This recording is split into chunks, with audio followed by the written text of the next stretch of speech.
desde mi primer tesis en la carrera de diseño industrial y después derivando a mi segunda tesis ya más metido en lo que es el mundo de la biofabricación.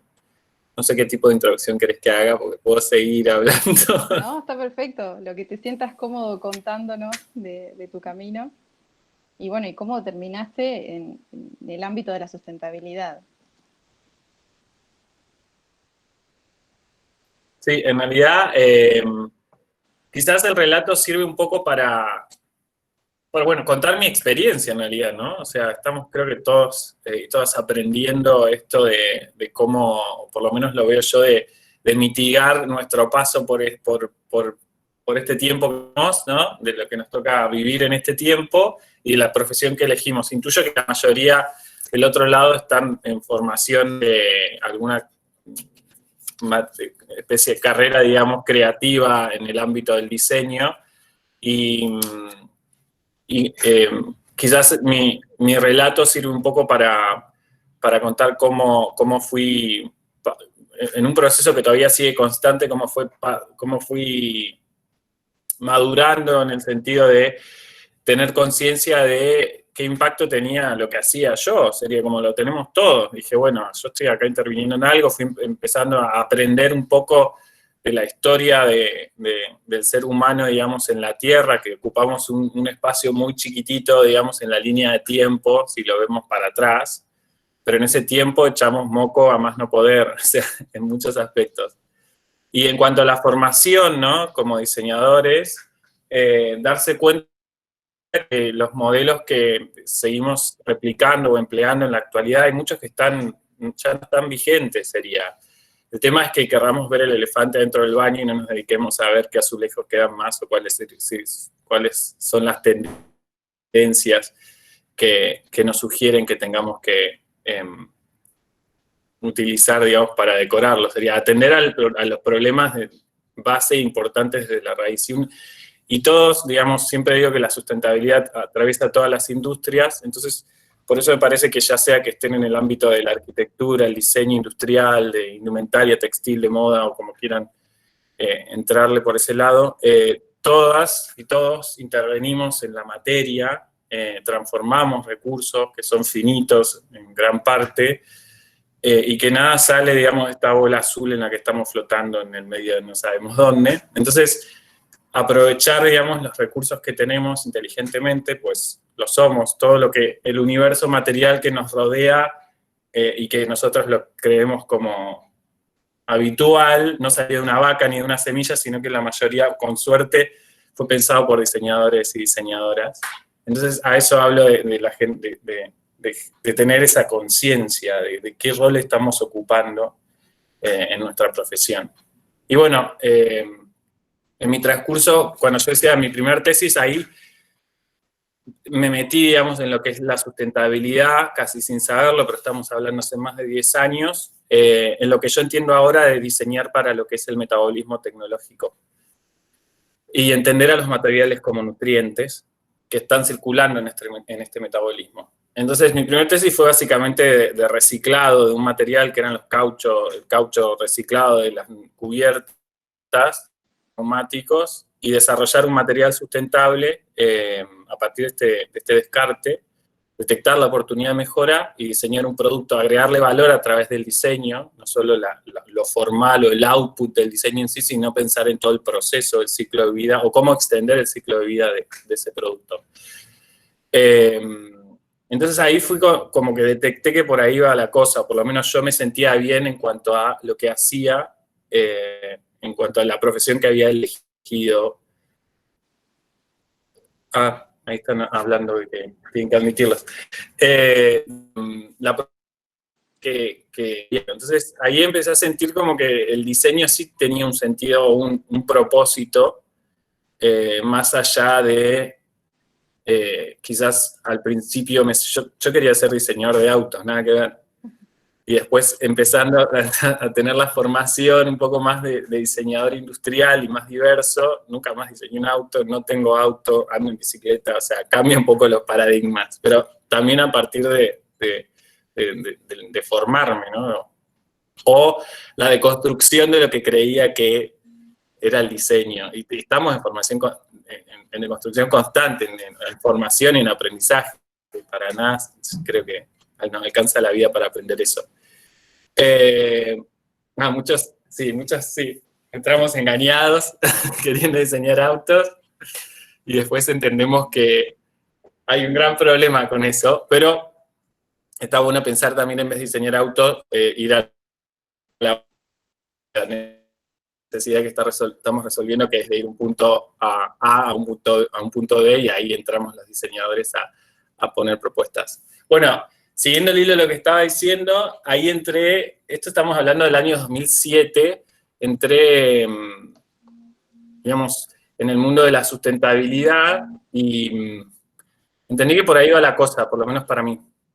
Y sabiendo esto, también aprendí un montón en lo que tiene que ver migrar del ámbito académico a la calle, al mercado, a lo profesional, empezar a vender, entender muchas cosas que quizás no nos forman en la universidad, que lo tenés que aprender en la calle. Y después, siguiendo ese hilo, sabía que quería irme a estudiar en un lado, afuera, como proyecto de vida, y apliqué una beca Fulbright y quedé del programa de CAR, BEC.AR, de la Jefatura de Gabinete,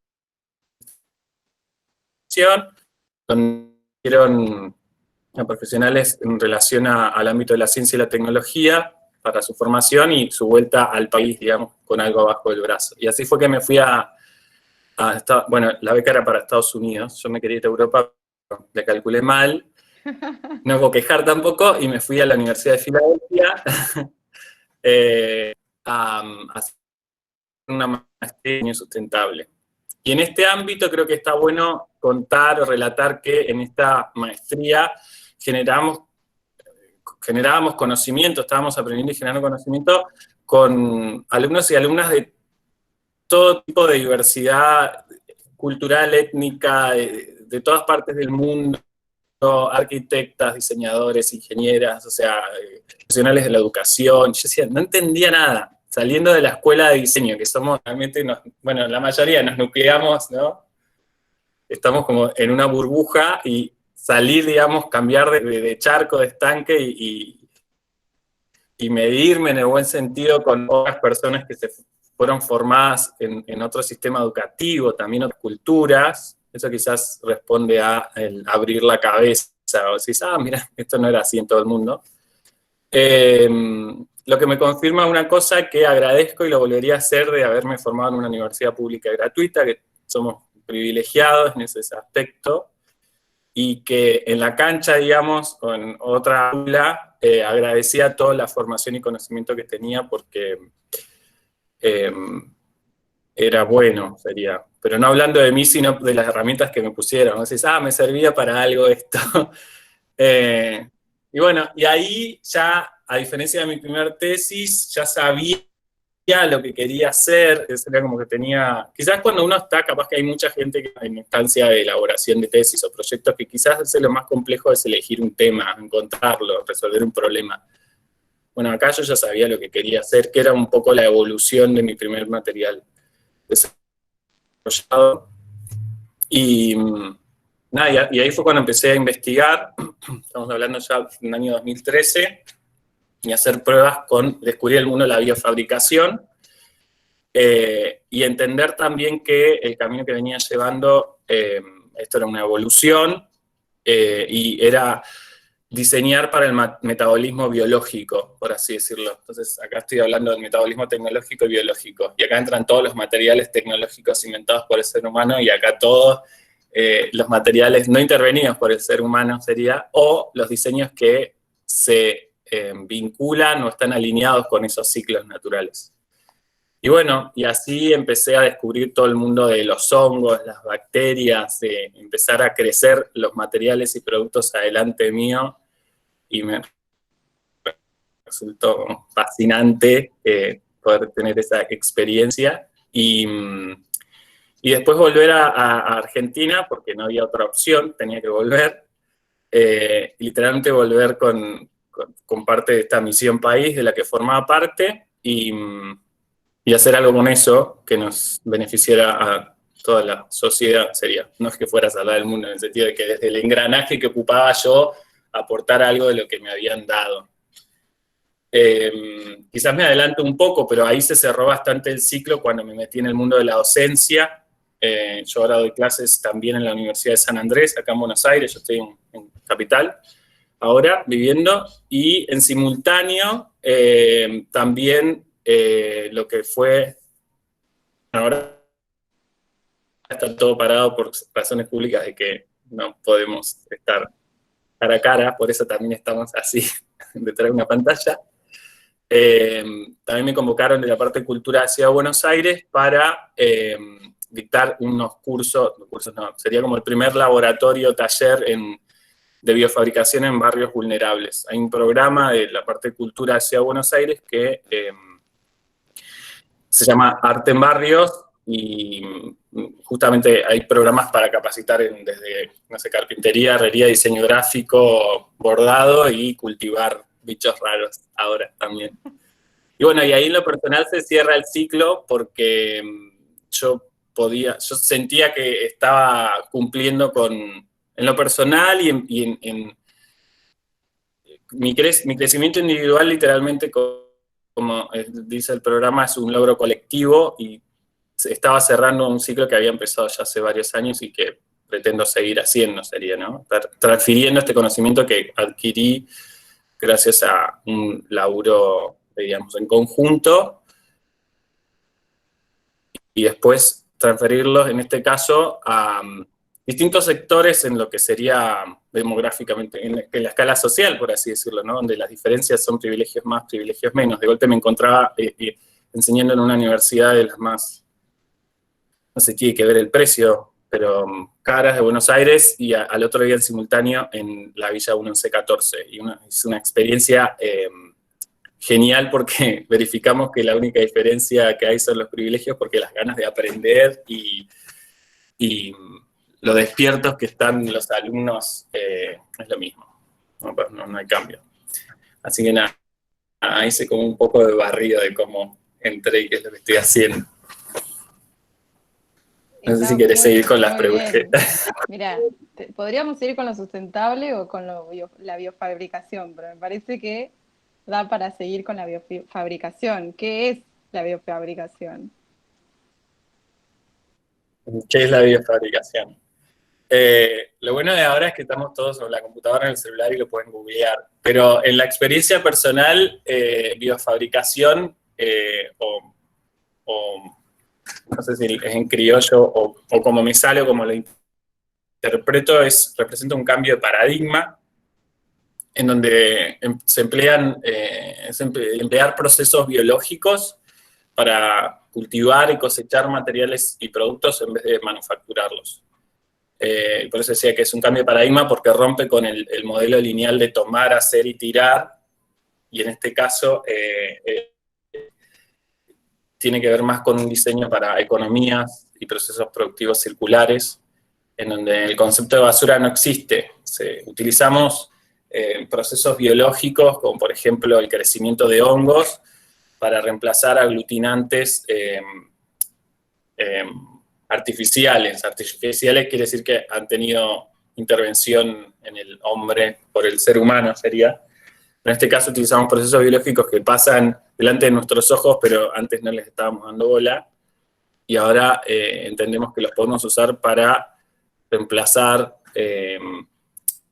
partes o totalidad de materiales o productos, y que sean biofabricados también implica que eventualmente sean biodegradables y que puedan reintegrarse, digamos, a los procesos de los ciclos de la naturaleza, ¿no?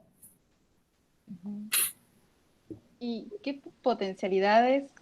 Las potencialidades capaz que las tenemos un poco claras, pero ¿cuáles son las potencialidades y las limitantes que ves vos en la biofabricación? En realidad no sé si es limitante. En realidad esa pregunta me dispara el pensar o exponer el tema de que tenemos que entender que esto es un proceso, y los procesos llevan tiempo, entonces tenemos que visibilizar y entender que estamos en una curva de aprendizaje, sería colectivo, individual y colectivo, comunitario, como ahora estamos así reunidos en esta fogata virtual. Entonces, en realidad me remite a las palabras que tuve la suerte de escuchar en una de las últimas charlas que pude asistir a, creo que muchos conocen a Susan Lee, una de las pioneras en lo que es, sino la pionera en lo que es pensar el concepto de cultivar las prendas. Estamos yendo al terreno de la moda, ¿no?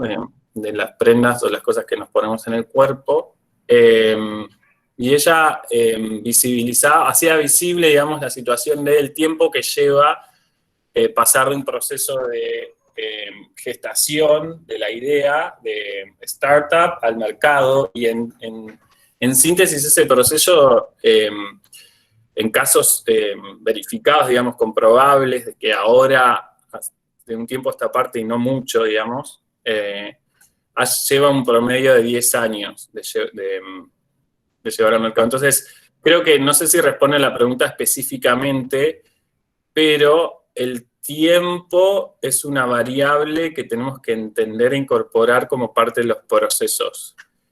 Como el organismo mismo lleva tiempo en crecer, esta propuesta de valor, de utilizar los procesos biológicos, o como me gusta promulgar el tema de usar la biología como tecnología, también tenemos que empezar a verlo orgánicamente dentro de los sistemas que ya existen en el mercado, en la forma de trabajar, en los sistemas educativos, o sea, empezar a revisar muchas cosas, como ir progresivamente cual organismo que se va propagando y colonizando, digamos, el sustrato, ver este sustrato que lo formamos todos, cómo nos reorganizamos, bueno, son muchas puntas, pero creo que lo sintetizo en la parte esa, de que tenemos que entender eso, me parece, de las limitantes que puede llegar a tener. Creo que no alcanzamos ni siquiera a entender, o sea, creo que podemos llegar a entender que tiene mucho potencial, pero creo que todavía no lo alcanzamos a cuantificar. Pero digo porque es mucho. Totalmente. Yo me pregunto también cuándo lo veremos en un mainstream o qué nivel de escalabilidad puede llegar a tener a futuro, digamos. En cuánto tiempo podremos verlo esto como algo común y no ciencia ficción. Es que en realidad no es tan ciencia ficción, por así decirlo, en el caso de tomar mi visión como experiencia de campo. Cuando empecé con esto, en 2013, los referentes eran desde Ecovative a Philip Ross o, bueno, Susan Lee, Mauricio Montalti, o sea, y estamos hablando de personas que están en Estados Unidos, en Italia y en Inglaterra, y empresas. Y hoy en día, si vemos que ya llevan esta línea de tiempo que puedo ver, estamos hablando de 7 años, ponele, la proliferación, digamos, desde el ámbito educativo sería de los proyectos de estudiantes y demás, de un tiempo a esta parte, de los últimos años, ha explotado en buena hora, sería. O sea, como nosotros los diseñadores y generadores de contenido que utilizamos material o materia prima, estoy viendo como esa tendencia positiva a incorporar estas formas de hacer dentro de el ámbito académico, que después se transfiere a profesionales que tienen estas herramientas para transformarlos en proyectos. Y hablando de proyectos específicos, no sé,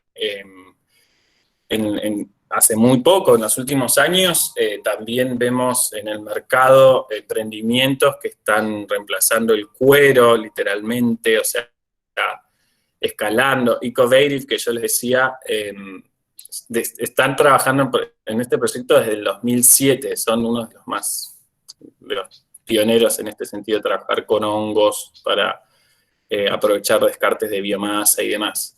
Y hay muchos proyectos que ya están pasando. De hecho, permiso, esto no es biofabricación, pero voy a traer una cosa. Esto es un biocompuesto, pero este vaso de café, es el vasito con la tapa, ¿de qué material piensan que está hecho? A ver, votaciones en el chat. Sí, vamos a abrir un poco. Plástico, Hojas, café, plástico, hojas, café, malta. malta. Me gusta, sigan tirando, sigan tirando. Igual capaz que hay muchas que ya conocen esto, pero no importa, o sea. Bueno, justamente esta taza, digamos, de café está hecha con chips de madera, granos de café recuperados y un bioplástico, sí, es una empresa alemana. Y en realidad esto no es biofabricación, sino que es un bioplástico, un biocompuesto más bien, que ahí empezamos también a entender y a hablar un poco más de propiedad, porque hay productos biofabricados.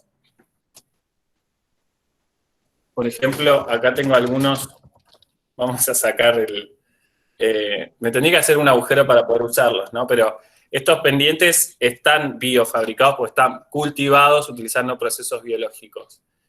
Pero este no está biofabricado. Es un material que es un biocompuesto, tiene una parte o totalidad, digamos, de lo que lo compone, como si fuera un aglomerado, que proviene de un descarte, digamos, orgánico, de un proceso, digamos, productivo, que tiene un scrap y se utiliza y se desarrolla este material que es inyectado. De hecho, se pueden ver los puntitos de la inyección y demás. Y, por ejemplo, este cuenco es biofabricado porque un aglomerado más en proporciones con madera, no sé si se escucha el ruido, Sí, sí. pero es bastante durito, y otras hierbas, creo que este también tenía hierba. Bueno, la cuestión es que todos estos materiales que les mostré los podemos meter dentro de un árbol genealógico en el que la cúspide vendría a ser materiales biobasados, o bio-based materials. Entonces, en ese universo tenemos materiales biofabricados, tenemos materiales biobasados, dentro de los biobasados tenemos los bioplásticos, biocompuestos, biopolímeros, de todo. Como que es para dar una clase, literalmente, en esto. Pero es importante que empecemos a hablar también, a aprender entre todos, ¿no? A hablar con propiedad de este universo copado. O sea, me parece que está re bueno que nos demos cuenta que podemos reemplazar un montón de cosas que ya tenemos bastante prueba de que no nos sirve. Bueno, ese vaso que mostraste inyectado me lleva por ahí a preguntarte si tenemos que reaprender la forma de los procesos en los que modificamos la materia o los biomateriales, los materiales basados se van a adaptar a la infraestructura y al know-how que tenemos de otros materiales no biobasados. Bueno, yo creo que están pasando y van a pasar las dos cosas. De hecho, si nosotros nos remitimos al proceso productivo de este vaso, yo calculo que lo pueden hacer tranquilamente con un plástico convencional que sea basado en petróleo. O sea, la clave está justamente en adaptar los procesos y las técnicas sería desarrollada por el ser humano hasta ahora, y empezar a meter como esta tangente dentro como del mainstream de lo que nos interesa, sería. O sea, este vaso fue inyectado, entonces podemos ver que hay una matriz y hay un proceso de inyección y un lugar que tiene que calentar este material. Sí, se utiliza la impresión 3D también. De hecho, también tengo amigos en otros países que también están incursionando en el tema de 3D printing con materiales de este tipo.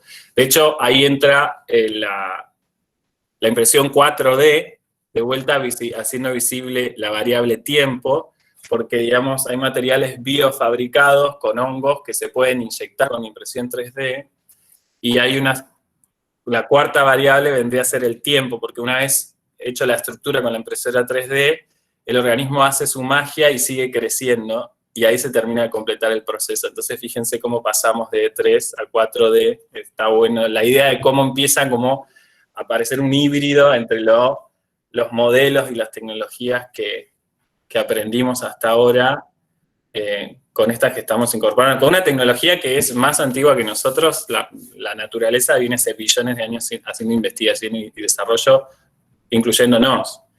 Así que creo que es diseñar entendiéndonos parte de todo de un ecosistema, o sea, olvidarnos un poco de nosotros, como individuos, después como especie, y empezar a entendernos como parte de todo esto. Suena re lindo, en realidad, pero para mí creo que es la aposta.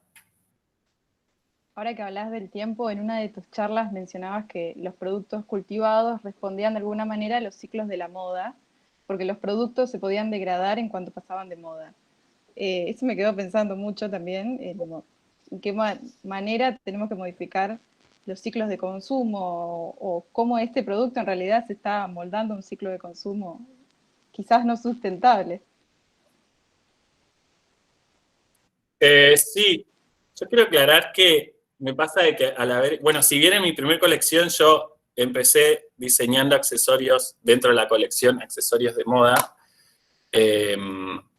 ahí en realidad yo te había pasado las fotos, pero después me puse a pensar que capaz que era mejor mostrar desde mi lado, sería, para ir acompañando un poco. Déjame que busque... aguantame que estoy buscando.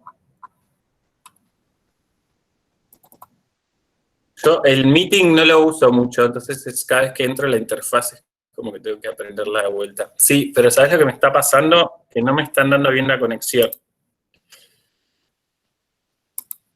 Si querés que No, bueno, vamos a tener que comparta abortar esa algo, si parte. tenés No, algún video, yo te retransmito de acá.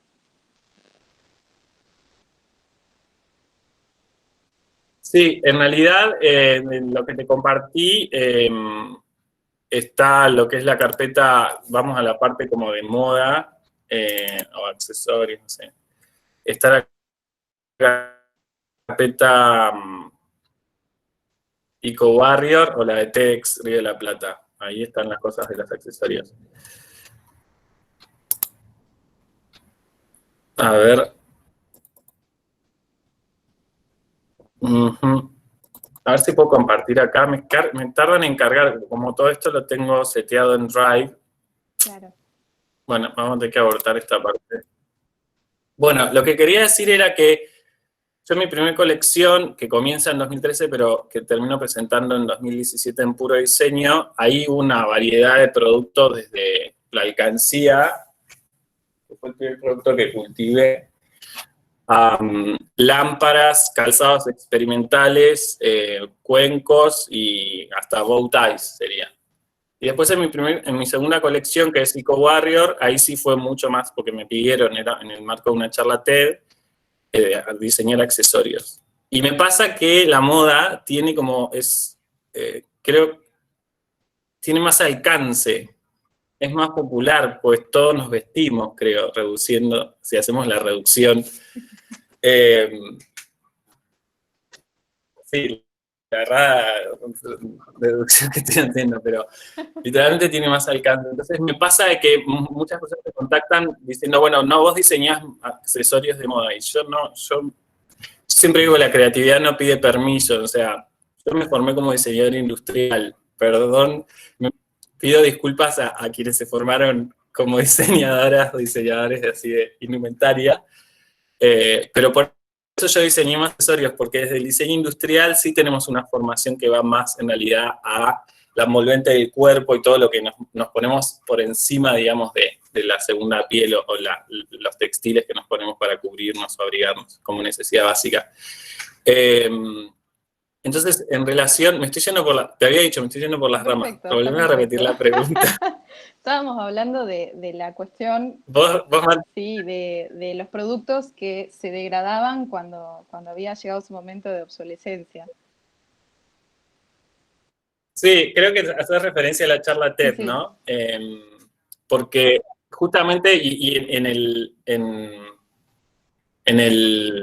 el final de la charla, el remate justamente es diseñar alineándonos con los ciclos de la naturaleza. O sea, los ciclos que nosotros como especie desarrollamos para sostener esta industria de la moda que llegó a puntos así que estamos consumiendo a más no poder, donde inventamos la necesidad de que a cada rato necesitamos nuevas tendencias y estilos que, no sé, nos hagan parte del grupo de pertenencia, no sé, hay un montón de cosas de hablar al respecto, pero estamos mirando fuera del tarro, me parece. O sea, si queremos hacer eso, más vale que... ¿cómo hacen para...? Yo me distraigo un poco con las preguntas. Si querés, después lo vemos eso. Dale, archivando. Yo, por ejemplo, dentro de lo que presenté... Perdón esto, bueno, estamos en casa. Como si les estuviera... Nos falta el mate, pero, por ejemplo, el sombrero bueno, tiene más de 2 años, ¿no? Sigue ahí en pie. Literalmente yo, si pasase de moda y esto no se usara más, cosa que en realidad no, porque es como un clásico de formato, eventualmente yo lo puedo tirar y se va a degradar y va a formar parte del ciclo de la naturaleza, en donde va a tomar, con los sistemas que tiene diseñados ya, los nutrientes para justamente, valga la redundancia, nutrir otros ciclos de vida. Y entonces ahí sí podemos hablar de diseñar con esta responsabilidad. Podríamos tirar y producir a mansalva un montón de estos sombreros que me quedo tranquilo que no voy a generar más problemas de las soluciones que estoy brindando como diseñador. Y ahí volvemos a la parte de la sustentabilidad, ¿no? De entendernos y incorporar esta conciencia con las cosas que hacemos, más allá de lo que decimos o tenemos ganas de hacer. Entonces, me parece que sí, es poner en crisis y preguntarnos si realmente los modos de hacer que tenemos, bueno, si hablamos de la moda, de producir, de entregar nuestra propuesta de valor, de ponernos desde el lugar de los usuarios o consumidores en cuanto a la responsabilidad también que tenemos para...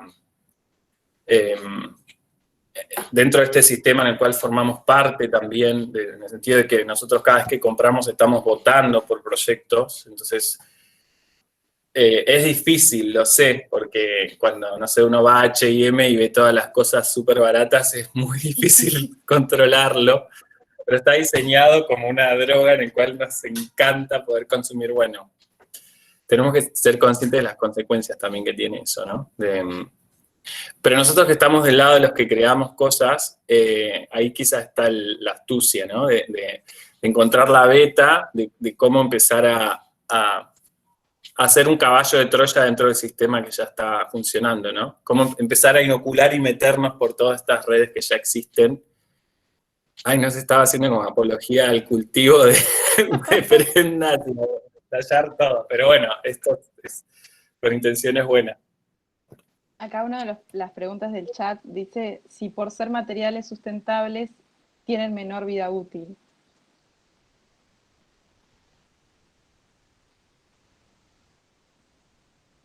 ¿Qué entiende por materiales sustentables? Vamos a abrir un poco. Pueden poner en el chat. Abrimos chat. Sí.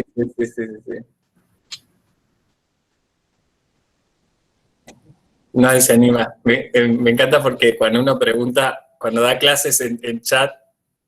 Ahí dicen ecológicos, provenientes de la naturaleza o biodegradables. Que no dañen el medio ambiente, ok. Sí, en realidad acá entra... Ok. Pues la madera es fabricada de manera sustentable. Claro, está bueno, sí, está bueno también lo que dicen, porque son mis charlas, bueno, esto fue más como la propuesta, más como una charla más informal, ¿no? Pero en mis charlas, cuando voy a dar charlas y demás, siempre planteo la pregunta de qué consideramos, o qué entendemos, o qué se nos viene a la cabeza como naturaleza, qué entendemos por naturaleza, qué entendemos por natural y qué entendemos por artificial. Entonces, en ese universo se te empiezan a pelar un poco los cables porque o por lo menos yo en un principio entré como en un conflicto, pero lo empecé a solucionar entendiendo la existencia de estos dos metabolismos, ¿no? Y empecé a entender que, como contaba la experiencia de haber empezado a diseñar materiales sustentables, como reciclar caucho, es un material sustentable porque alarga la vida útil de un producto, pero estaba utilizando resina, el caucho en realidad no se iba a desintegrar, eventualmente mi producto cuando la persona que lo adquiriese quisiera descartarlo por X o B, ¿qué pasa con eso? Se vuelve a morir, o sea, vuelve a otro fin de ciclo de vida. Entonces, cada producto y cada material es como único, tiene su historia, su proceso, su ciclo de vida, no sé, un pañal de tela versus un pañal descartable, ¿cuál es más sustentable? Hasta abro la pregunta. O un vaso de papel y un vaso de plástico, ¿cuál es más sustentable? Dicen tela. Claro, ok, el de tela. Sí, si nos ponemos... Ahí está, buenísimo, me encanta que haya interacción por chat. Tenemos más interacción que mis alumnos. Si vamos al pañal y entendemos el ciclo de vida del producto, el uso también es parte del ciclo de vida del producto. Entonces ahí nos ponemos a evaluar, por ejemplo, el pañal de tela, buenísimo, pero el de tela hay que lavarlo. Entonces, ¿qué vida útil tiene la tela del pañal hasta que no llega a servir más y eventualmente ponerle que descartemos esa tela que no sabemos de qué proveniencia tiene y cómo se puede hacer un downcycle, recycle o lo que sea? Y entonces ahí te pones a pensar que en el uso del pañal de tela vas a usar muchos litros de agua para poder limpiarlo, cosa que no pasa con el pañal de plástico.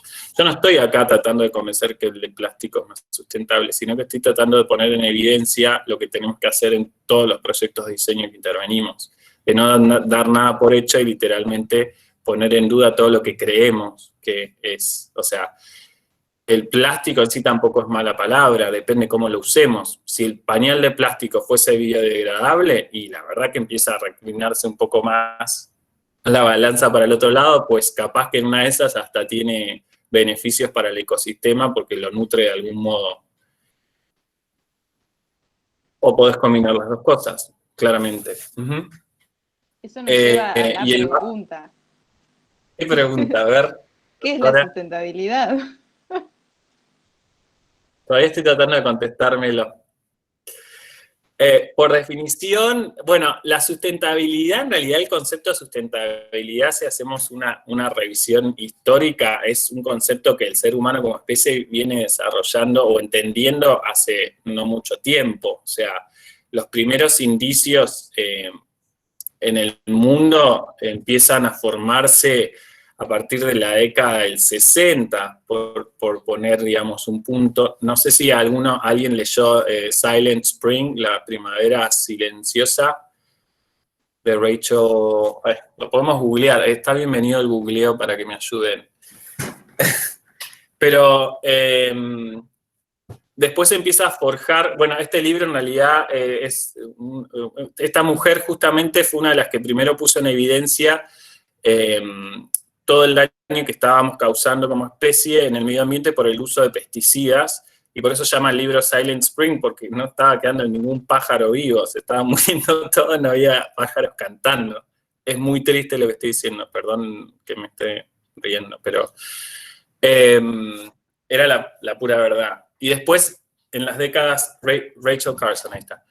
Muchas gracias. Después, en las décadas venideras, en ese sentido, también empezó a haber se siguió marcando el uso excesivo de recursos no renovables, del petróleo y demás, década del 70, crisis, hiperconsumo, más conectados, pero empiezan a haber organizaciones que empiezan a definir el concepto de la sustentabilidad, y recién mencionaban en el chat también, es justamente algo que parece ser que es un sentido común, pero que no es común a todos, o que no lo entendemos todos todavía, no agotar los recursos ahora para las generaciones venideras. Eso es uno de los conceptos de la sustentabilidad. es como no comerle la comida a mamá o a papá o a quien sea que tiene para el otro día. Es bastante egoísta eso. Y en ese sentido nos estamos comportando en ese aspecto, en ese sentido. Entonces la sustentabilidad, como decía, atraviesa todas las industrias y no solo es hablar de los recursos que utilizamos, sino de las energías, que es uno de los recursos, ¿no? Que sean de fuentes renovables, los materiales también, la disponibilidad que hay y hasta cuánto nos queda, si lo podemos extender, como recién hablábamos de la madera, los recursos que utilizamos pueden ser de fuentes o bosques explotados responsablemente, y de los procesos productivos también, ¿no? Entender, digamos, cómo podemos optimizar los procesos, y llegamos a una instancia en la que estamos en lo que sería la cuarta revolución industrial, industria 4.0, en donde podemos aprovechar todo esto y la hiperconectividad que tenemos como para producir responsablemente, entendiendo la oferta y la demanda, y no estoquearnos, ¿no? Sino que hacer según lo que necesitamos. Bueno, hay un montón de temas para hablar al respecto, pero más o menos me parece que en una cuestión más también filosófica, pero de espiritual, también resuena en uno, y es también darse cuenta que le está pifiando, ¿no? Y cómo poder recalcular como para seguir resolviendo la vida de uno, pero sin jorobarle al que venga. Y a las otras especies, por supuesto.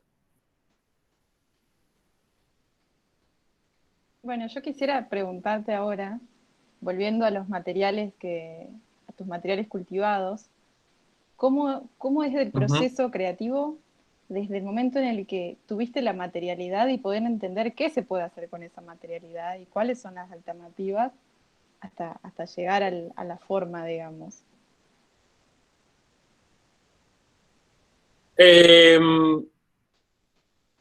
Bueno, a mí en lo personal me pasó de que, claro, no había manuales de cómo trabajar con hongos, por ejemplo. O sea, es como, a mí me gusta en lo personal ir por senderos que son un poco transitados y empezar a descubrir cosas. Me gusta. O sea, desde la primer tesis que empecé a como darme cuenta que era un investigador del diseño y era un punto medio entre investigador, científico loco y diseñador. Me gusta ese lugar, me gusta diseñar desde lo que el ADN de las cosas que son los materiales. Entonces, poder intervenir en la materia y empezar a hacer crecer un material es un proceso que lleva tiempo, que vos vas viendo cómo se va modificando. Entonces empieza a haber como un diálogo. Uno habla con las plantas, también terminás hablando con los materiales. No, pero el diálogo me refiero a no solo eso, el chiste, sino el diálogo de probar, de seguir la intuición, ¿no? Que tiene uno, que el ser humano siempre lo ha hecho en sí. O sea, si miramos para atrás, y una de las maneras de clasificar, digamos, nuestra madurez como especie, una es nuestra relación de cómo fuimos desarrollando y madurando la manera de modificar la materia que obteníamos de la naturaleza. Y ahí podemos entender la edad de piedra, de los metales, y seguimos acá, empiezan los plásticos, y ahora estamos ya en la edad de la información, pero yo creo que desde este punto, en un futuro, el ser humano del futuro nos va a estudiar a nosotros, si es que llegamos, si es que hay, como un punto bisagra en el que nos dimos cuenta que teníamos que recalcular, que en realidad siempre pasó, pero recalcular en el sentido de que los modelos que veníamos adaptando, de vuelta, la frase de echar moco me quedó de Córdoba, me encanta, pero veníamos echando moco hace rato y tenemos bastante prueba para no dudar respecto a eso. Entonces, volviendo a la pregunta, o siguiendo el hilo de la pregunta, eso yo puedo hablar desde mi experiencia, pero yo creo que es intransferible. O sea, de ahí surgen los diseños y las innovaciones. Yo cuando empecé con los hongos, era como, no sé si para los fanáticos de los Simpsons, el capítulo siempre digo de cuando Lisa cultiva cosas y lo deja abajo de la cama y se crea un universo paralelo y después la tienen ahí como la mamá. Bueno, yo empecé así, yo empecé cultivando en mi habitación, en fin, después fue migrando a laboratorios y demás. Y literalmente empieza a haber un diálogo, empezás a pensar, y eso pasa en todos los procesos de diseño, hay cosas que no te la dice el de afuera, sino que ahí está la intervención justamente del diseñador o diseñadora de para dónde ir. O por lo menos yo desde el lado de la investigación del diseño me gusta esa parte de la incertidumbre, es medio caótico también, es medio angustiante y todo eso juntos sería. Entonces, el primer producto que diseñé fue una alcancía en relación, por ejemplo, a, bueno, cómo guías, porque yo estaba en un contexto que estaba en otro país por un tiempo limitado, con guita limitada, andá a conseguir yerba en Filadelfia, o sea, no podía conseguir mucho, yo tenía ambiciones de un poco, entonces terminé diseñando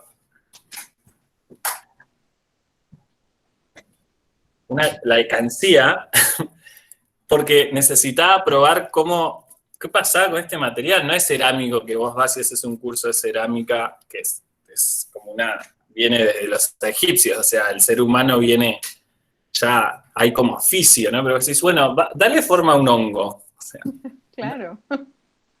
y estamos hablando ya hace varios años atrás, en el que ahora, por ejemplo, hay cursos y demás, pero en esa época era como, bueno, y fue también ver en mi bagaje, digamos, de las herramientas adquiridas en una formación como diseño industrial y empezar a mezclar técnicas, desarrollar moldes, cómo desarrollarlos, cómo hacer la colada, o sea, como...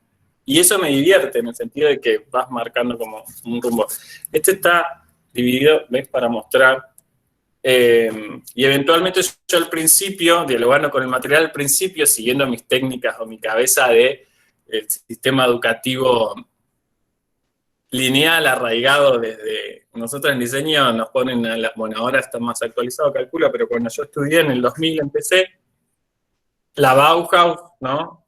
Ujú. Pero si nosotros nos ponemos a ver los modelos que estamos replicando modelos que vienen de respuestas a necesidades atemporales a las nuestras, de épocas de guerras de otro tipo, de modelos industriales de otro tipo, y literalmente lineales, que vienen arraigados desde la revolución industrial. Y ahora estamos aprendiendo a conjugar esas cosas. Entonces, yo con esa linealidad, lo primero que pensé fue en pegar estas partes con, con un adhesivo y ponerle masilla, o sea, Más industrial no viene. claro.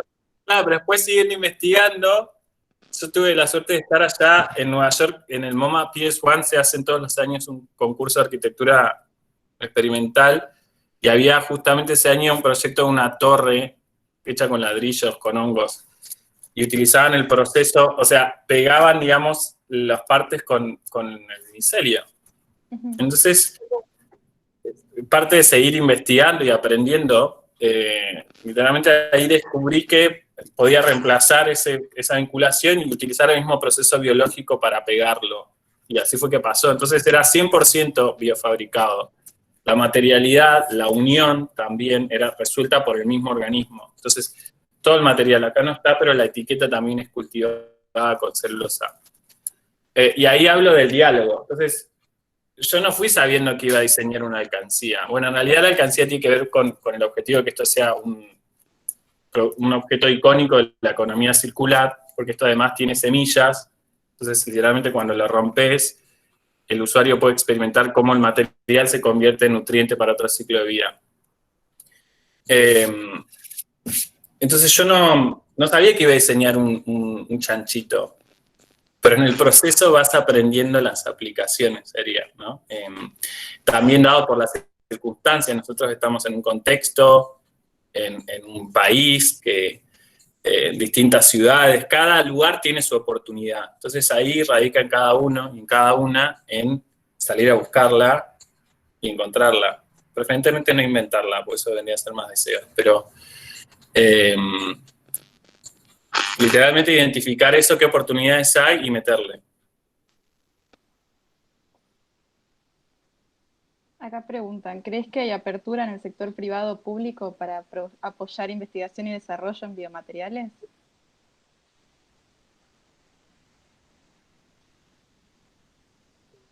De hecho, bueno, a mí me pasó de que desde que volví a Argentina,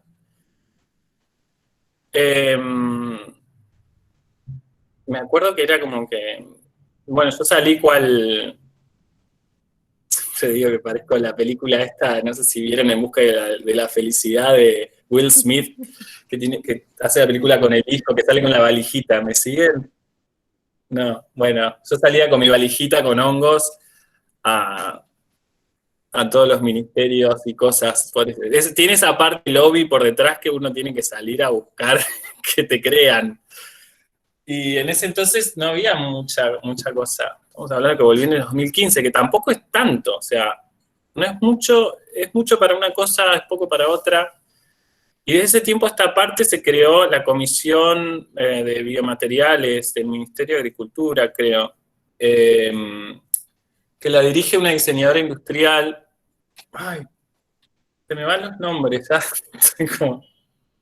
Lo tengo en el teléfono, ¿para qué? Bueno, después me fijo, ya se me va a venir. Pero, porque también se empiezan a detectar estas cosas y desde lo público también tiene que haber esta recepción de, bueno, ¿qué hacemos con esto, no? Y en buena hora. Se me está mezclando, creo, con otras preguntas de ahí. Y yo, por ejemplo, esta formación, este conocimiento también lo adquirí gracias a un incentivo del Estado, sería, ¿no? Una beca del Estado con la Comisión Fulbright. O sea, ahí puede ir variando, puede tener ciclos dependiendo de lo que pase en el contexto socioeconómico y político. Cobio, ahí está. Gracias. Porque no la tengo grabada así encima, por eso. Marisol, una grosa. Con Marisol yo me acuerdo que tuve una de las primeras reuniones y es bastante proactiva y un caño en el sentido de que le mete para adelante, pero está más metida en la parte de gestión pública y demás, que es súper necesario. Y ahí empezamos a entender todas estas redes que se están generando, porque como diseñadores nosotros podemos tener una propuesta de valor, pero para que funcione tiene que ser parte de todo un engranaje, y parte de ese engranaje puede venir del Estado, de lo público, sería. Y también en lo privado,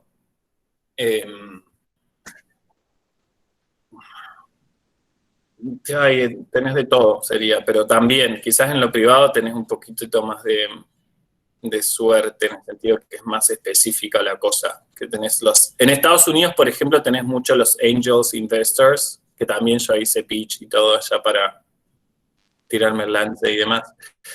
Entonces tenés la pata. La idea también es articular todos estos nodos. Cual micelio se conecta la rama. Siempre, no sé, mi cabeza empezó también a empezar a pensar un poco de lo biológico y entendernos a nosotros como un organismo más, ¿no?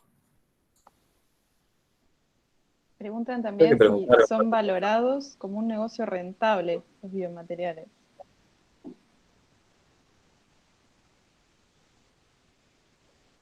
Yo lo valoro como un negocio rentable. ¿Por parte de quién? Habría que definir el actor.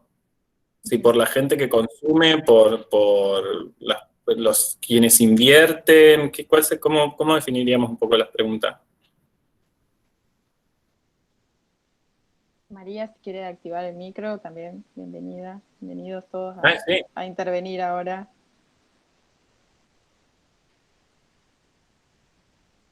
No sé, ¿hay alguien ahí hablando?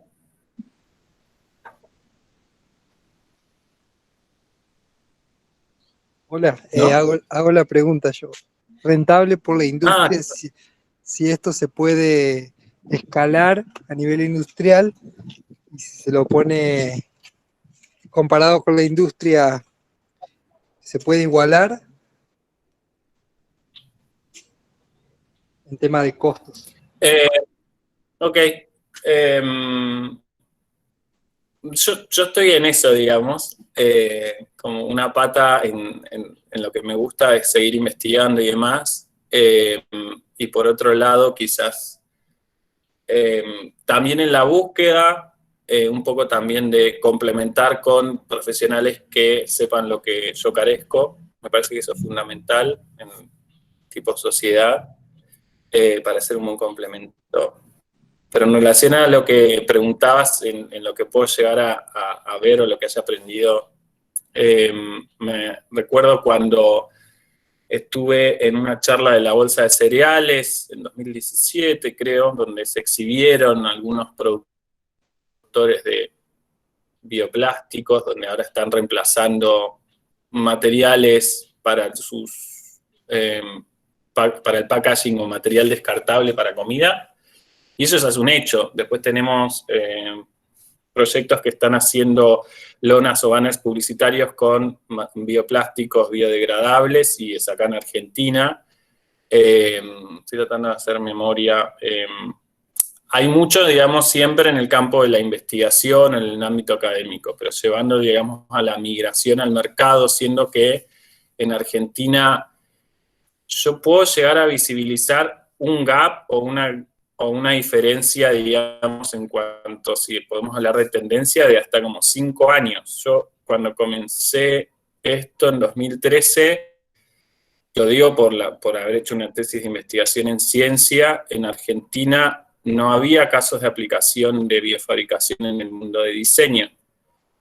Y de un tiempo a esta parte empezaron a surgir. Entonces, en el mapa mental que tengo, ese gap, digamos, esa grieta, podría situarse de un gap de 5 años. Hay muchas cosas que en el hemisferio norte se están viendo mucho antes que nosotros, por generalizar. Pero de vuelta, respondiendo a lo del mercado y los materiales, si son aceptados o no, vuelvo a reiterar lo que dije en el principio. La variable de tiempo, sí son aceptados cada vez más, y es un punto que todas y todos tienen que tener en cuenta, porque a los términos concretos nos ayuda a vender. Hoy en día lo sustentable, guarda con el greenwash también, con hacer pasar algo por sustentable porque una cualidad es buena y demás, hay que tener cuidado de eso, pero cada vez nos estamos formando más como generadores de contenido, de propuestas de valor, pero también como consumidores, que somos todos y todas. Entonces creo que esa aceptación es progresiva. Y hay en el mundo muchas propuestas de valor desde el diseño que están demostrando eso, sería. Acá en Argentina quizás yo lo que intuyo, lo que alcanzo a leer es que en el mercado han empezado a haber propuestas, pero quizás no son tan masivas. Pero lo que pasa es que también hay que pensar que es como hablar, ahí ya contestó, es como hablar en australes cuando ya pasamos a pesos, sería. Empezar a cambiar, digamos, la perspectiva o el paradigma que tenemos metidos, en el sentido de comparar lo que actualmente, o los modelos que estamos empleando con esta incorporación de estos materiales o productos, sería. Porque quizás en realidad lo que vienen a traer también es a desmembrar un poco el tejido, digamos, industrial como lo pensamos, a descentralizar, a pensar más en comunidades locales, a desarrollos comunitarios, o sea, entonces eso nos plantea que capaz no es lo mejor producir desde un solo lugar en tanta cantidad, sino que es mejor detectar oportunidades en distintos escenarios de un país y atenderlos con una misma estrategia, pero con la diversidad de cada caso. No sé si estoy siendo muy general con lo que digo, pero me salió por ahí. ¿Crees que es necesario que eduquemos al usuario? Sí. ¿Cómo podemos educar a nuestro usuario? Y primero educarnos nosotros porque somos usuarios, así que me parece que ya lo estamos haciendo. Esto también, esto es parte de aprender. Estamos aprendiendo todos acá, nadie es experto en nada, me parece. ¿Cómo podemos educar? Desde el rol de los diseñadores y diseñadoras, ¿cómo podemos educarlos? Comunicando. Hay una variable que me pareció, y lo vuelvo a decir, creo que el tiempo acá está pegando mucho. Yo ahí preguntaban lo de Europa si era tendencia. El año pasado tuve la suerte, ni que hubiera sabido, de estar en el Festival de Diseño de Londres y estar exhibiendo ahí en un par de lugares. Y me llamó mucho la atención que, por ejemplo, desde el punto de vista del diseño, packaging, hubo productos que decían el tiempo que llevó a hacerlo. Y me pareció un dato para nada menor. En tiempos en los que todo es efímero e inmediato, inclusive comunicarlo, ¿no? Yo, quizás mi perspectiva es muy de diseñador industrial, pero cuando nosotros hacemos un packaging, comunicamos información a través del soporte de este packaging, y hay diseño gráfico, lo que sea, ahí ponemos datos. Entonces, ahí creo que es la oportunidad de nosotros, es el soporte para nosotros para poder comunicar o meter, digamos, un poquitito más de data, no sé si más, pero pensar, digamos, la información que queremos contar, la historia que queremos contar. Yo cuando esta charla que les comentaba, tuve la suerte de, bueno, lo que les decía, de volver a ver una charla de Susan Lee, y para mí es como, ¿no? Como, ¿viste? Como un groupie nerd. Y tuve la suerte de después de una charla, encontrarla ahí en los pasillos del Museo del Victoria and Albert. No me animaba a hablarle, me sentía, era re piola, Susan. Y la verdad que en una parte, vuelvo al hilo de lo que estábamos diciendo, ella me contaba que era lo que yo hacía y demás, y me preguntaba, ¿y vos contás la historia? ¿Do you tell the story? Y me llamó mucho la atención eso, porque son preguntas que en realidad dicen algo que tiene muy claro Susan. Por citarla a ella, pero me parece un ejemplo en el sentido de que es importante que contemos los procesos. Yo siempre promulgo también en mis clases y demás, y yo trato también desde mi rol de diseñador o estudio como diseñador, y siempre promulgo y digo que el proceso es el producto, ¿no? El producto es el output, ¿no? Y en el proceso tenemos un montón de historia para contar, y hoy en día tenemos muchas herramientas para hacerlo. Me parece que va por ahí, en contar la historia. Si contamos la historia, nuestro producto vale mucho más. O sea, si yo a ustedes no les digo cómo está hecho este sombrero, te lo compraste en un puesto de, no sé, de La Pampa, qué sé yo. Entonces, lo que nos da pie es que estos materiales innovadores, por ejemplo, o no tan convencionales, nos da pie y tienen algo muy rico que es la historia que hay por detrás. Y tenemos muchas herramientas para contarlo.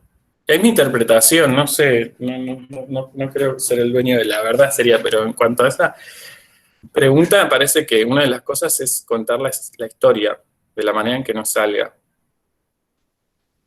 Totalmente.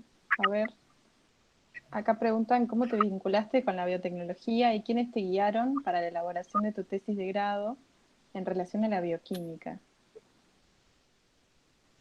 ¿Cómo con la biotecnología, la biofabricación? Me resulta medio, la palabra biotecnología me parece como más apropiada a biólogos o biólogas y demás, pero sí es con lo que digo, la biología es la nueva tecnología, así que sí.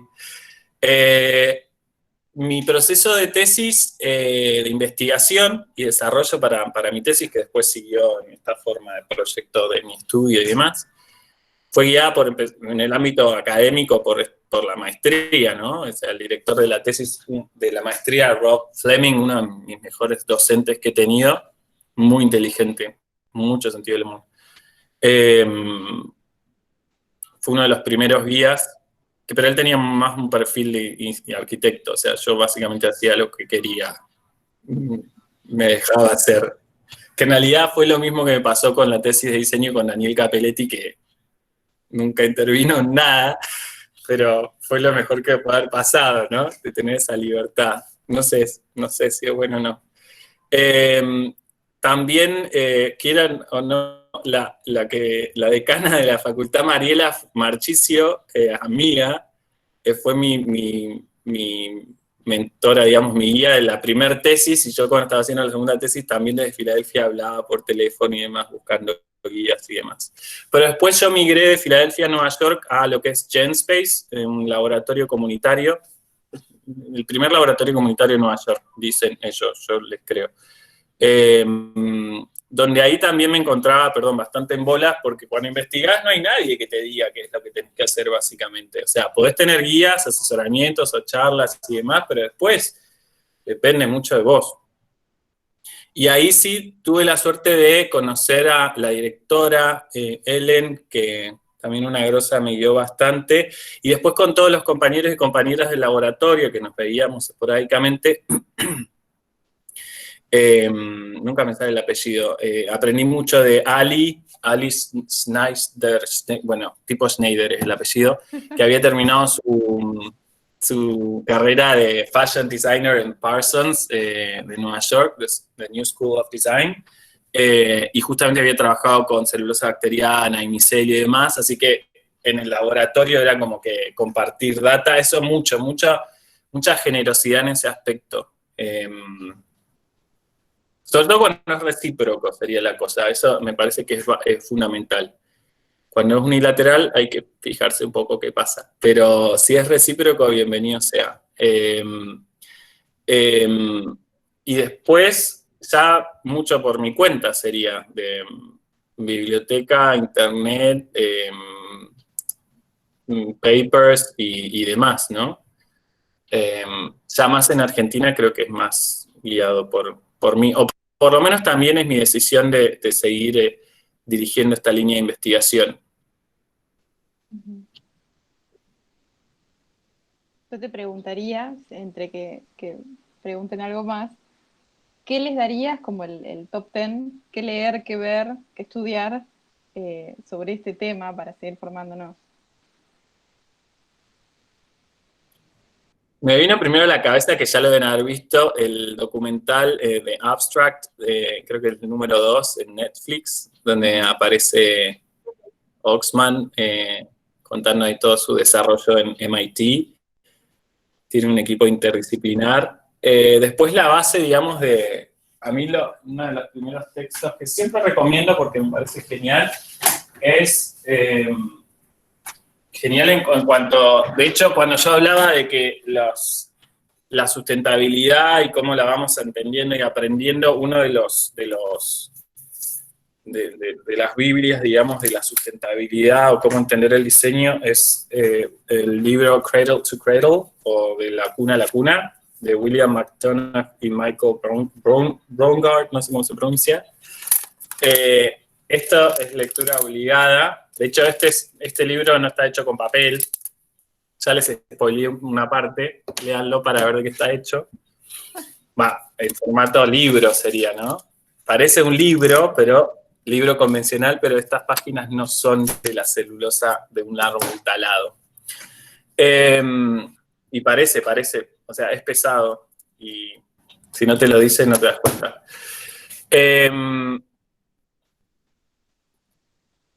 ¿Cómo se llama el libro? Ahí se lo escribo. Cradle to Cradle, de la cuna a la cuna.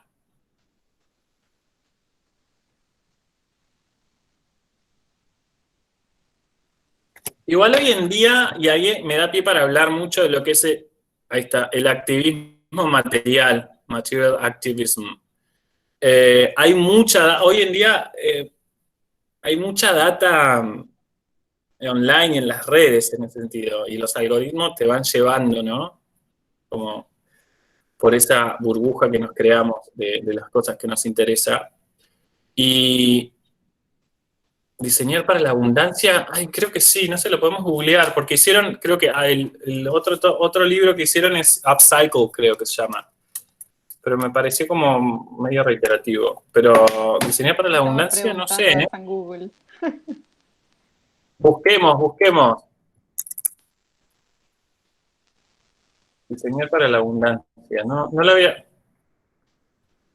¿En inglés está?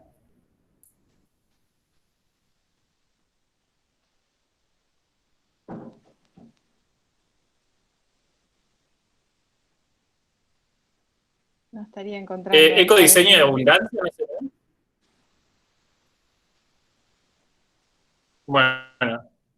Bueno, está buena la data, ahí me voy a fijar. Ahí estaba, justo cuando buscaba, decía William MC, le vamos a decir, ¿qué es de la cuna a la cuna? ¿Es una pregunta? ¿Qué es de la cuna a la cuna? Ahí justo preguntaron.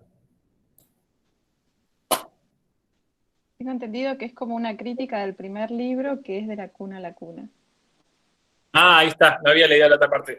Por eso entonces me pareció un poco muy, muy circular, como que no, o sea, no me sorprendió tanto como cuando leí este libro por primera vez, sería porque acá van a ver el tema de los metabolismos y cómo, bueno, ahí justo había googleado y vi un título que decía que el padre del diseño circular.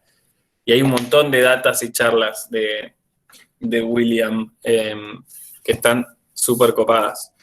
También hay la fundación Ellen MacArthur Foundation. Ellen MacArthur Foundation. Capaz que lo escribí mal, chicos, chicas, pero bueno, lo mandé mal.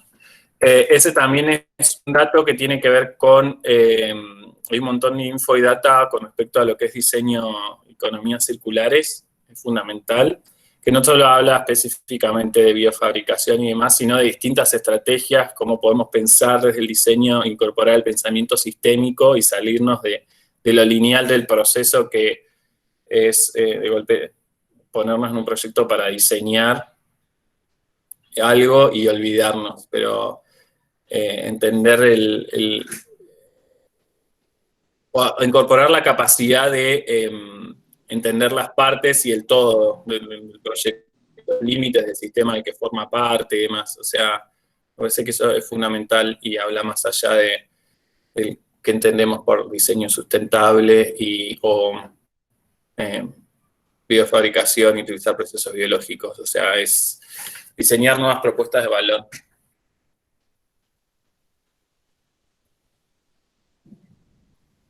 Buenísimo.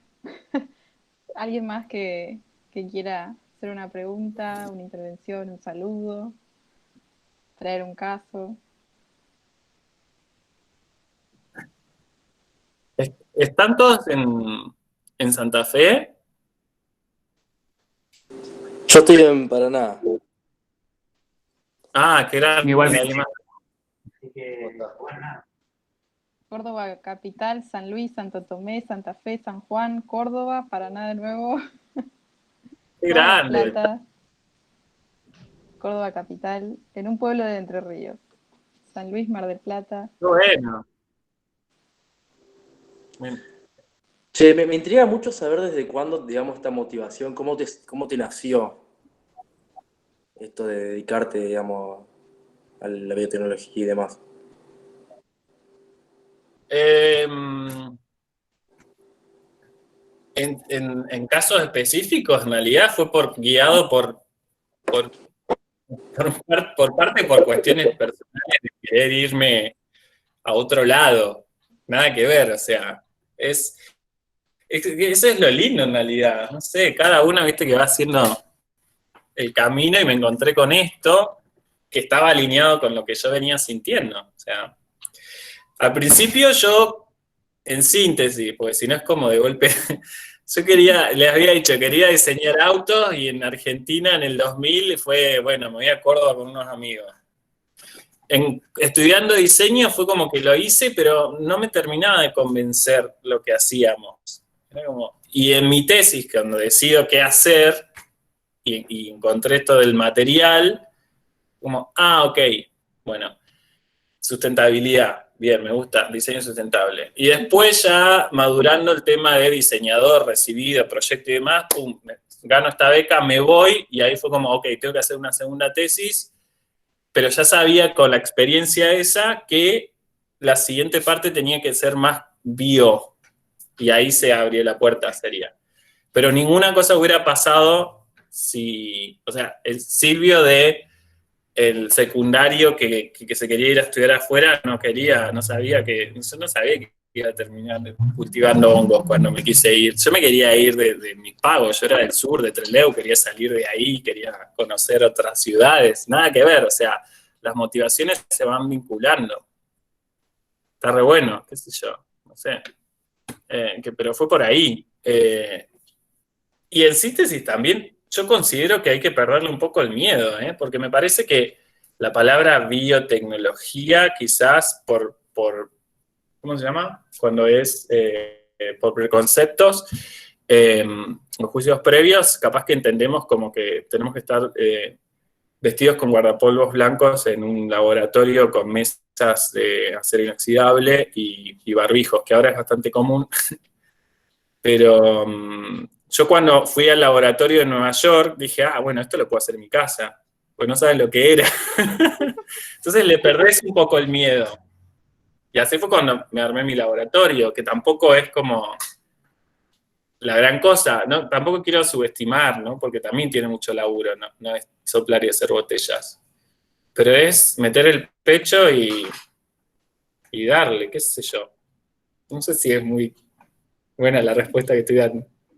No, sí, está buenísimo. Además, qué sé yo, todos llegando ya al último tramo de la carrera tenemos esa inquietud de lo que queremos hacer y demás, y por ahí está bueno ver cómo alguien más lo hizo, digamos, y se desarrolló, digamos.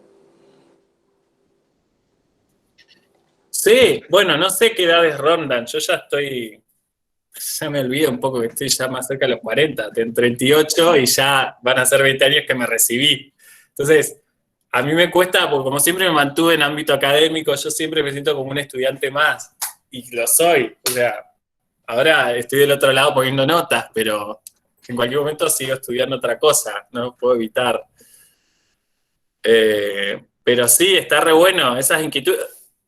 Yo también acá cito a otro diseñador egresado de Córdoba, Francisco Gómez Paz, que en una charla bueno, nos llamaron el año pasado para hacer una revisión del programa, digamos, de casi los 30 años de la carrera de diseño, con otros profesionales más y demás, pero la parte de lo académico, y me quedó resonando algo que había dicho que en realidad también está alineado con lo que pienso, ¿no? Y viste que yo les hablé de la especie como humanos y demás. Fíjense que en este gap sería, ustedes ahora se encuentran terminando su carrera y tienen 20 y tantos. Y están hablando con un pelado del otro lado de la pantalla que ya hace 20 y tantos que terminó, 20. Entonces, cuentan a su favor con todo ese tiempo de experiencia. Y volviendo a lo de Francisco Gómez Paz, agradecer en la instancia en la que nos encontramos, porque atrás nuestro hubo muchas otras personas. Y ahí agrego la frase de Steve Jobs, en el sentido de que no más inteligentes que nosotros, que crearon todo este universo con todos sus aciertos y sus errores. Entonces, la escala, un aspecto importante a tener en cuenta para considerarse como diseñadores sustentables es tener en cuenta dos nociones, la escala de espacio y la escala de tiempo, porque ahí nos saca de nosotros mismos. En la escala de tiempo me refiero a que, por ejemplo, este ejemplo que te decía, vos estás terminando tu carrera ahora, yo la terminé hace, ponele, 20 años. Entonces, en ese tiempo hubo, además, obviamente, muchos otros profesionales, no solo yo, que hemos hecho cosas que han contribuido como especie, como organismo, como profesionales que se formaron para ir por ese lado. Y yo en la época de tu edad y tu instancia en la carrera, no pasaba esto. Como 10 años, 20 años antes tampoco pasaba. Entonces, tener esa conciencia de la línea de tiempo, de donde van pasando las cosas, para eso sirve historia, chicos, chicas. Si no les gusta, sirve historia porque te des un mapa en la cabeza y entendés por qué corno ahora estás cultivando una bacteria y un hongo y no lo hiciste antes, porque no podía pasar. Entonces, entendiendo que ahora ustedes pueden aprovechar esos recursos, métanle, o sea, con todo lo que vienen aprendiendo y con todas las cosas que se incorporaron. Yo cuando empecé la carrera sacábamos las presentaciones en diapositivas, y, o sea, en menos de 20 años. O sea, ¿qué va a pasar de acá a 20 años más? ¿No? Nada, y la otra noción es la escala de espacio también. Fíjense que nosotros ahora... yo para diseñar este objeto, que en realidad tiene una relación de escala cuerpo humano, cabeza, percentil y demás, trabajé con microorganismos que tienen una escala mucho más pequeña y con esto también, y si hacemos un zoom in, cual Google Maps, o un zoom out, podemos entender que todo este proceso forma parte de un sistema, ¿no? Todos los productos son un sistema en sí, y en este sistema entra el ecosistema y los procesos biológicos y demás. Es como que empezás a entender las partes de la película o la historia.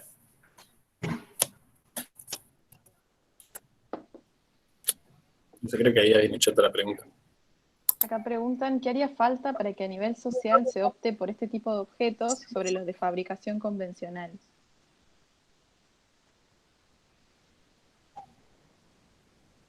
¿Qué haría falta para que a nivel social se opte por este tipo de objetos? O sea, que nosotros como sociedad adoptemos, incorporemos, consumamos, produzcamos más de estos productos. Para mí, en realidad, de vuelta, es un proceso. Hablamos de educación, encima, generacionalmente, ustedes cuentan, digamos, con un montón de data que inclusive en mi generación, en esa instancia de aprendizaje, no contábamos. Yo cuando me mudé a Córdoba no teníamos celular, o sea, no sé si estamos en el 2007 salió el iPhone, o sea, tenemos un montón de cosas que no estaban. Entonces, es seguir educando, que sigamos aprendiendo.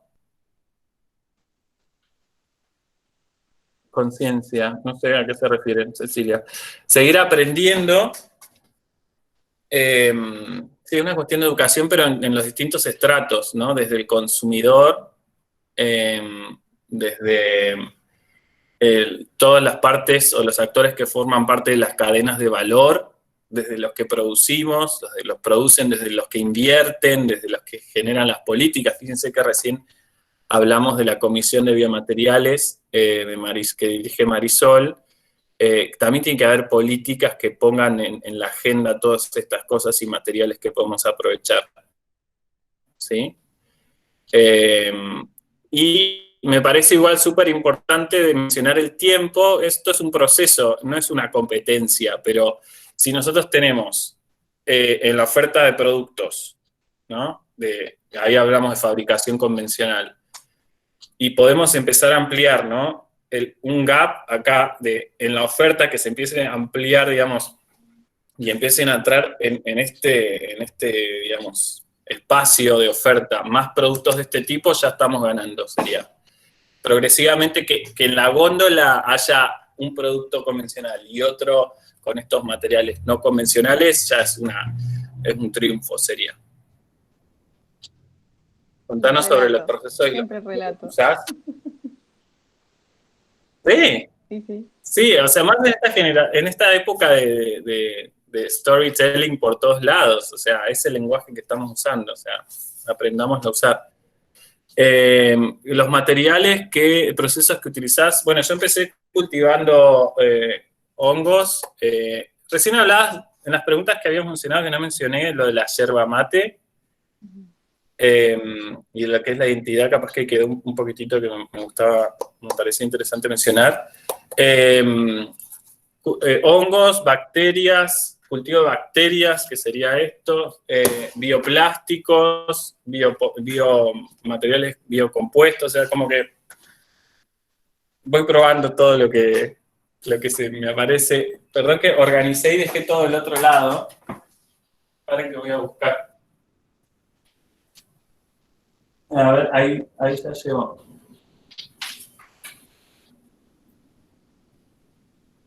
Esto es re loco, ¿no? Porque estamos en la casa.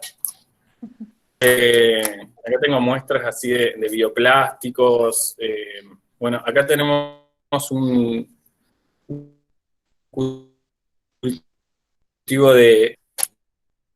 los primeros brotes de los hongos. Acá tenemos como también un biocompuesto hecho con descartes de café, de esto también tipo acerrín, madera. Empiezan a ver, tengo un poco más de cosas allá, pero se me complica un poco.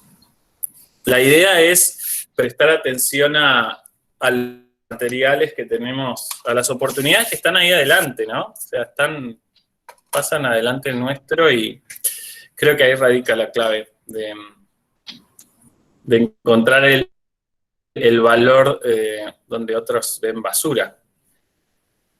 Y lo que quería mencionar, lo que habíamos hablado en las preguntas antes, el tema de la yerba, por ejemplo. Hablamos mucho de lo que es la identidad y en el diseño, la identidad del diseño argentino y demás. Y justamente para mi tesis, cuando terminé desarrollando esto como producto, cuando me encontré diseñando el material, claro, yo empecé a investigar procesos de biofabricación en estos pocos referentes que había en el mundo para ese entonces, y utilizaban descartes de biomasa agrícola, de agricultura.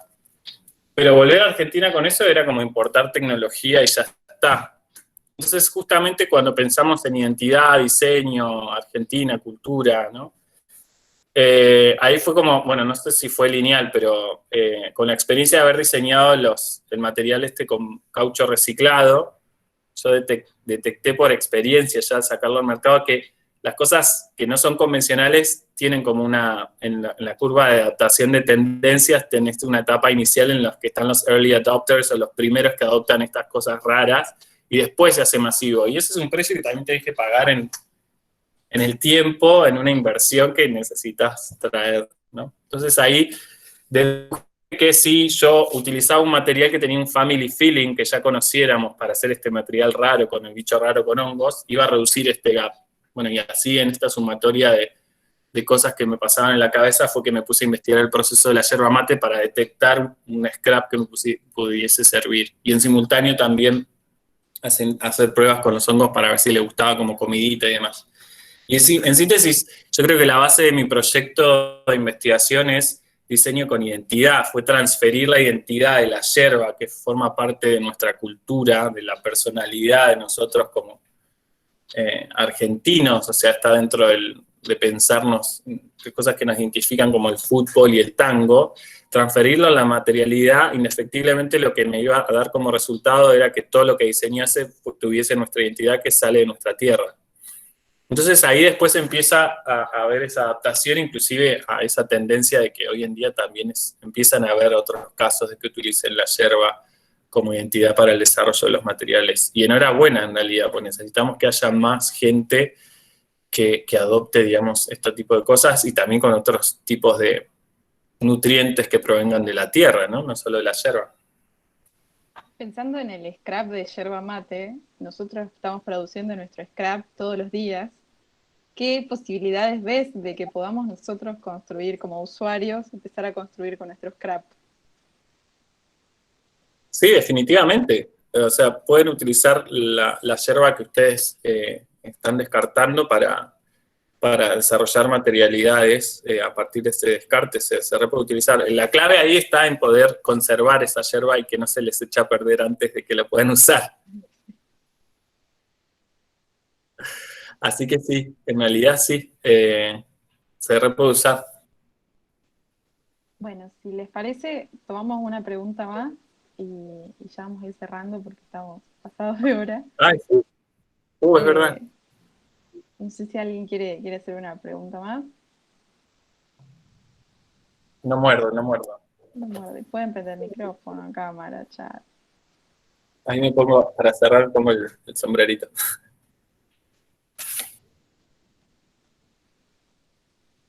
Me parece que ya, no sé, no se Están animará. saturados de info. Bueno, ahí pueden entrar ahí si quieren ver un poco, está ahí. Si bien hay falta de actualización, pueden chusmear a mi página silvetinelo.com o en las redes. Igual también estoy como en reestructuración de muchas cosas. Van a poder ver un poco más de cosas que vengo haciendo. Ay, gracias, ahí van. Bueno, Silvio, te agradecemos muchísimo por tu tiempo. Muy interesante lo que nos estuviste contando.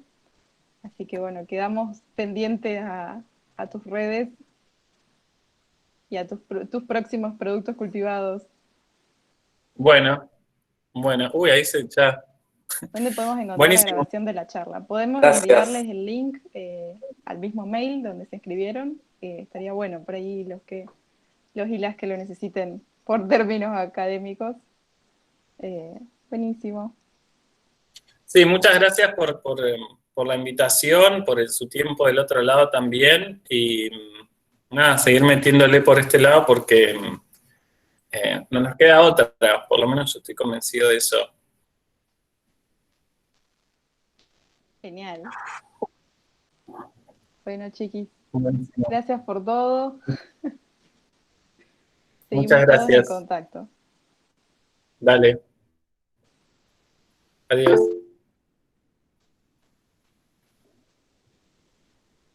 Sigue, no sé cómo se...